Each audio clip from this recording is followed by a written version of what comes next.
Now, this is a fitting that very often causes the demise of boats. Ironically, it's put in place to actually save boats by allowing water to drain out from inside them. This is a transom drain bung. But if it's installed incorrectly, it can have quite the opposite effect, and it can allow water to seep into that transom from the inside. Especially if the transom is a cord construction, this can cause a lot of damage long term, with rot seeping from the inside of the core to the outside, and you don't always know that's happening. So in this video, I'm going to show you how I install a transom drain bung using the TotalBoat Epoxy system to make sure that it's effectively sealed and will last as long as it possibly can. So let's get going.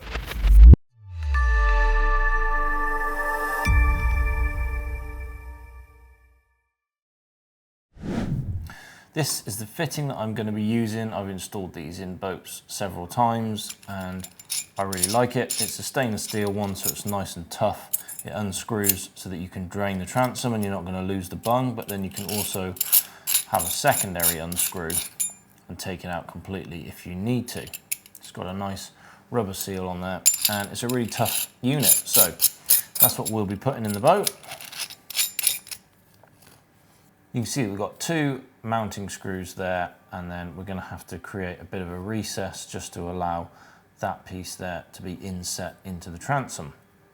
So I'll grab my vernier and measure that so I know what size drill bit I need, and 32 is going to allow me that plus a little bit of clearance. I've got a 32mm flat bit, so I think that's probably what I'm going to use to drill the primary hole. Let's go and take a look at the boat and see what's going on there. So I'm installing this on the stapler that you may remember from some of my other videos, and we're going to actually do two drain bungs. We'll take a look inside the boat in a little while just to see why that is. What you really want to do with boats is inspect the inside and the outside of the transom just to see what you're dealing with. This is quite helpful because the hull planking comes out past the transom, so we can see where the inside of our hull planking is from outside.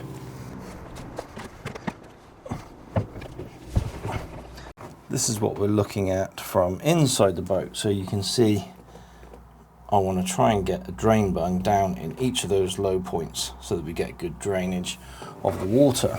Now I want to get that hole as close as I can to the bottom, and if we have a look at the fitting here, you can see we've got a little bit of distance from the edge of that hole to the outside of that face. So when I drill my hole, I basically need it to be up from the bottom there, just by that lip amount, so that this sits down against that bit of hull on the outside that sticks out on the other side of the transom. So that's roughly what I'm going to aim for when positioning my hole. Measuring that, I want to be around about 22mm up from the hull planking to the center of the hole.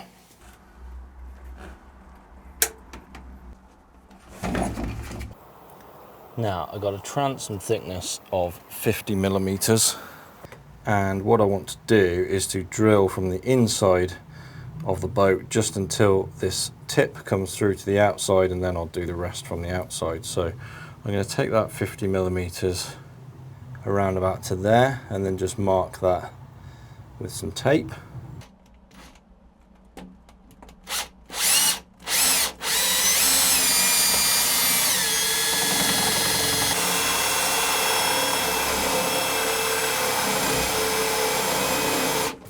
Okay, hit a bronze screw, so I'm just going over to a bimetal hole saw that's going to allow me to get through that.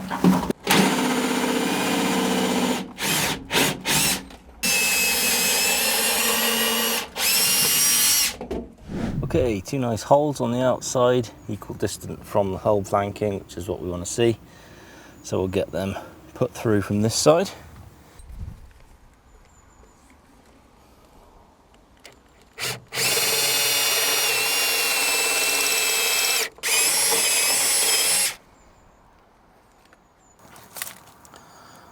Actually, hole saw became the tool of choice in the end, and it's a nice opportunity to be able to check the condition of the core of the transom, which I know is good on this boat anyway because I've restored it. But that was the reason for changing. couple of silicon bronze screws that we went through.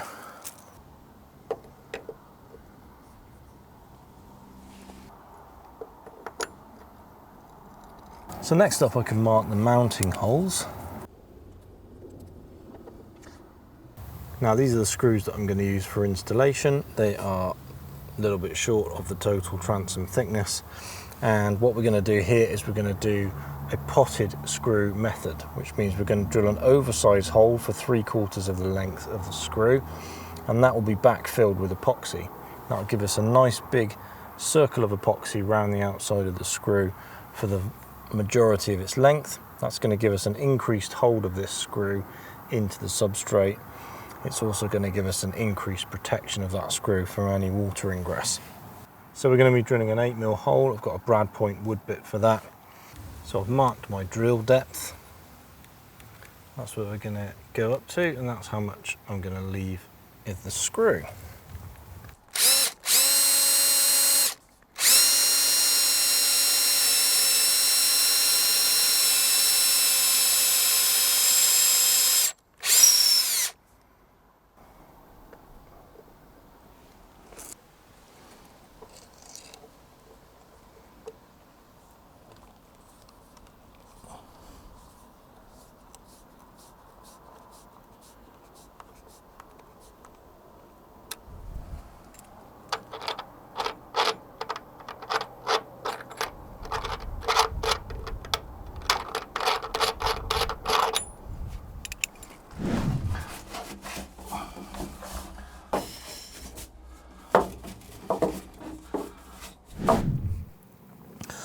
So that's the dry fit done. We've got the holes for our drain bungs. We've got our oversized holes to do a potted screw to mount them in place. And I've just done a small bit of sanding just to put an edge on the inside and then clean that up. Next up is probably the most important phase, and that's sealing the substrate. So we're going to be using the TotalBoat High Performance Epoxy for that. It's a really hot day out today, as you can see. Probably about 30 degrees out here, so I'm going to be using the slow cure hardener. That's just going to buy me a little bit more working time so that we're not rushing. I've got a small TotalBoat mixing pot, mixing stick, and I've got this, which is a straw cleaner. These are really good for wetting out the inside of holes as they carry the epoxy right through. And our primary goal here is to get this substrate sealed, all the edges of this exposed wood, get that sealed before we think about putting our fittings in place. Then I got some cleanup stuff, a bit of paper towel and my favourite Wonder Wipes, just for cleaning up epoxy afterwards.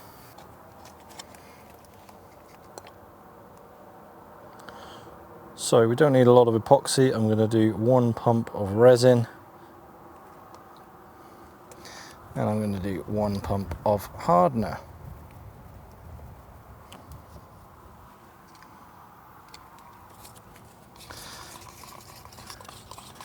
Mix those together thoroughly.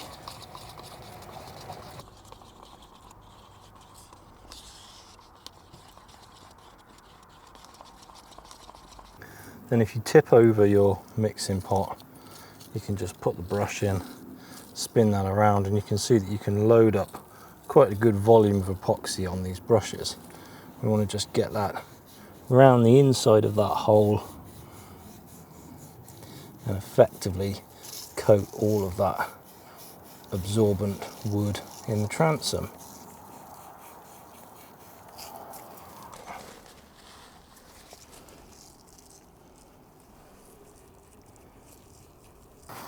Also going to do the inside of those screw mounting holes.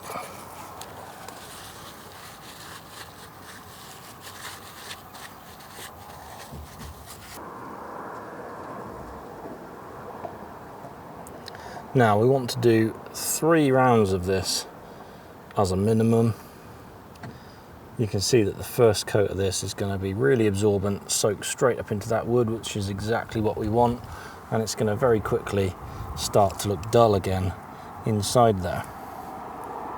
So we want to just leave a little bit of time. I'm going to leave that around about 10 or 15 minutes, and then I'm going to do another coat. Now, whilst I'm waiting for the epoxy to tack up on those, I'm going to wax these fittings. Now, I don't actually want the epoxy to bond to this fitting right now, so we're going to coat this in mold release wax.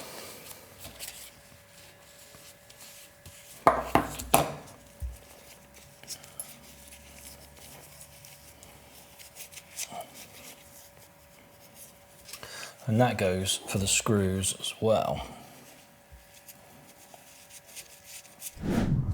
After about 15 to 20 minutes, I can go and apply the second coat of epoxy. This has all now really started to soak into that substrate. In this instance, because I'm using the slow curing hardener, this gave me enough time to use the same initial mix for coats 2 and 3. And actually, as that just started to slightly gel up, that gave me a really good thick coating by the time I got to layer 3. So that's what we're looking for after 3 coats. We want a nice, good, clear, smooth coating of that substrate on the inside of that hole. And that's got all of the edges of our exposed wood sealed. So this is our primary sealing system. It means that if the sealant that we use to actually make the fitting watertight fails, we've still got a secondary backup here so that water isn't then going to ingress into the transom. So for the next stage of the process, I'm going to use the TotalBoat Thixo epoxy. This is a really convenient product because it's a pre-thickened epoxy mixture, and it comes in this convenient tube that goes into a standard caulking gun.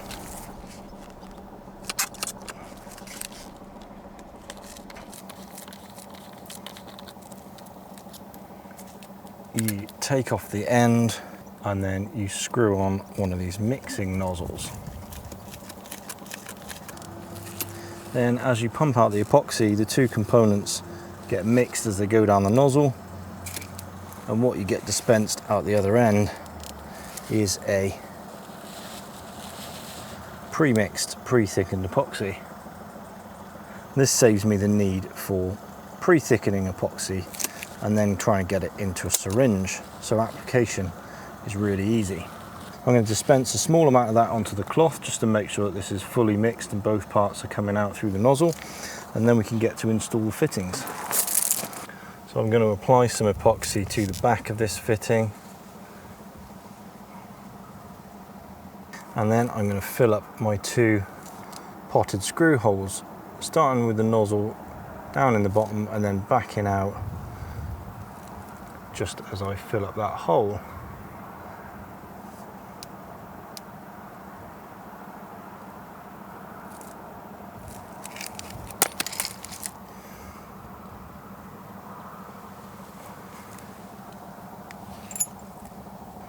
Then I'm going to push my fitting in place and screw it back in.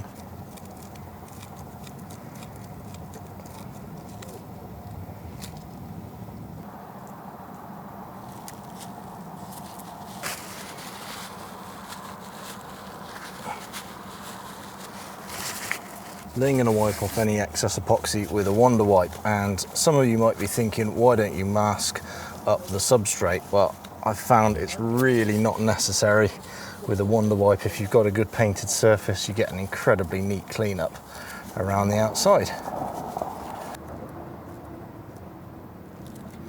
If you're a fan of clocking up screws, as I am, this is a really good method because we're only holding on a short length of the screw thread right now.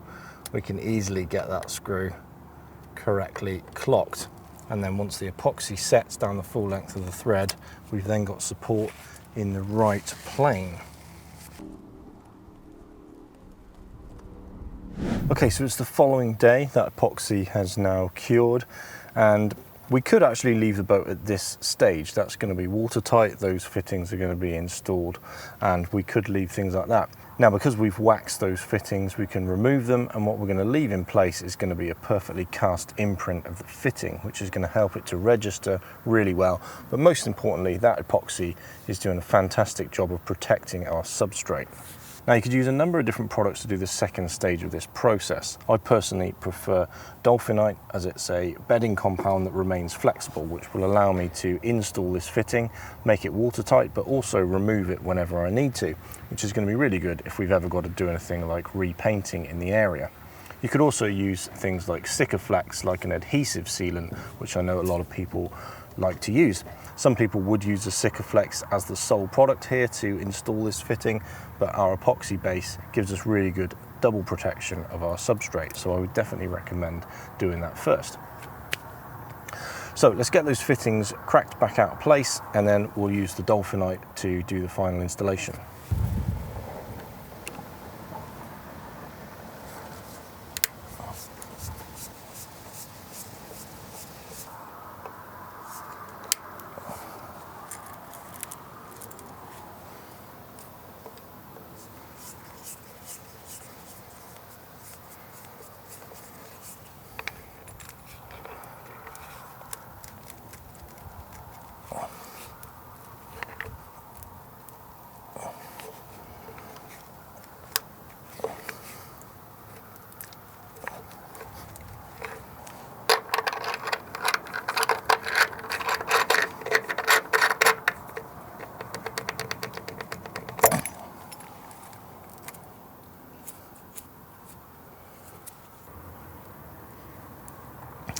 So you can see that what we're left with is a perfectly cast imprint of our fitting, and that blends perfectly into our nice epoxy seal that's around the inside of that hole. So it's given us really good protection of the substrate.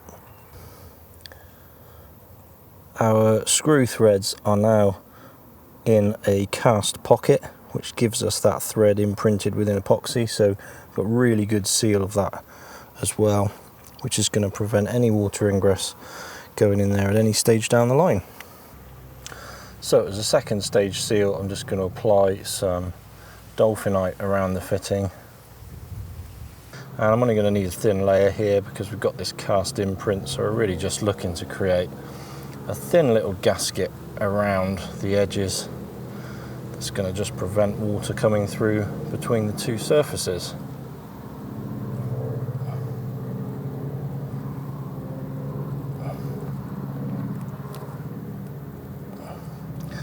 Can push that back into place, and you see we get a really positive registration of that part. And you want to make sure to let that screw re-register in the same threads as well, just so that we're not going to cross thread this and damage the potted epoxy that we've put in place.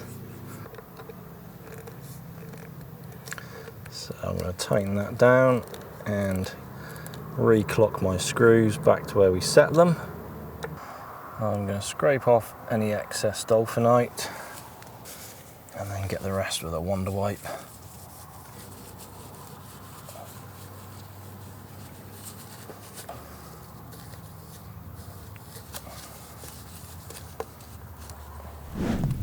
So there we have our two drain bungs installed with a two-step protection system where our substrate is completely sealed with epoxy, and then our fitting is bedded down with a flexible bedding compound. A system that's really protective for this boat, but allows us to easily remove that fitting for anything that we might need to do on the area in the future. Hope you guys enjoyed this video, and if you're new here, make sure that you subscribe to the channel so that you catch all my other videos and quick tips like this, as well as other projects that I'm doing longer term. So I'll catch you guys in the next one. Cheers.